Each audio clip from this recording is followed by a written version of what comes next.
maladie cardiovasculaire en ce moment. Est-ce que ce ne serait pas important de sortir également de l'entreprise et d'emmener les notions de sauvetage pour les personnes qui seraient susceptibles de faire des crises, même à la maison? Absolument. D'ailleurs, notre but, c'est vers là, vers la maison. Le thème de la journée mondiale cette année, c'est en communauté comme en famille, au sein de la maison, nous devons nous approprier la prévention cardiovasculaire. Donc la clé, c'est que la famille et la maison soient le socle de prévention, en mettant la femme devant comme leader, comme vecteur de cette prévention au sein de la famille. Parce que si la femme adopte une hygiène de vie saine pour elle-même, elle va pouvoir contaminer la famille. C'est un effet contagieux, un effet dominant.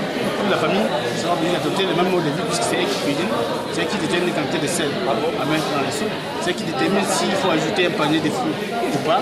Donc, en clair, c'est elle qui détermine s'il faut mettre un programme de sport pour la famille ou pas. Donc, c'est pour ces raisons que nous mettons l'accent sur la santé de la femme et sur la famille. Parce qu'il y a moyen de faire de la prévention en famille. Et même la prévention en ville. C'est-à-dire que former des familles aux gestes qui sauvent, c'est faisable. C'est d'ailleurs notre posture.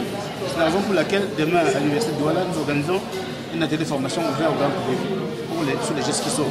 Et au-delà du cas à Yaoundé, le grand public sera appelé à venir se former sur les gestes qui sauvent. Nous espérons que les familles enverront leurs représentants de cette manière-là.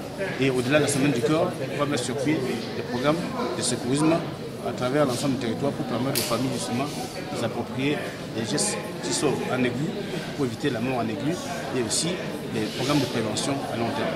Déjà à la 7e édition, avez-vous l'impression qu'au fil du temps, la population et les entreprises prennent vraiment la mayonnaise de ce que vous essayez de leur inculquer comme leçon par rapport aux AVC? Je pense bien que ça prend, c'est peut-être pas encore ce que nous souhaitons. Bon, vous savez, nous sommes partis avec SNL depuis 6 ans, 7 ans bientôt. Cette année, l'année dernière, certaines compagnies comme celle-là ont rejoint le PAP. Cette année, il y a 2 nouvelles compagnies qui nous ont rejoints, comme le groupe Bolloré, qui n'est pas négligeable, Activa. Il y a à peu près 10 entreprises qui sont jointes à nous cette année. C'est vraiment un indicateur que ça prend. La mayonnaise prend tout doucement. Lentement, mais sûrement. Déjà, petit souci avec le graphisme là, je vois un concombre sur l'affiche. Est-ce à dire qu'on doit beaucoup plus consommer des légumes, des fruits? Absolument, absolument. C'est le message clé et c'est très valable et très crédible dans notre pays. Il y a que les fruits, ce que nous cultivons, ce n'est pas pour les autres, c'est pour nous-mêmes. Nous devons d'abord consommer ce que nous cultivons. Le concombre sauve des vies. Ça fait baisser la tension artérielle. Ça augmente l'espérance de vie depuis les 10 ans.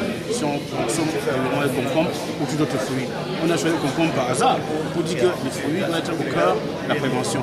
Nous devons nous-mêmes devenir mettre notre prévention. Apprivoisons ce cœur. L'apprivoiser veut dire consommer suffisamment de fruits et de légumes. Faire du sport, bouger, éviter de fumer. Merci beaucoup. Je vous remercie.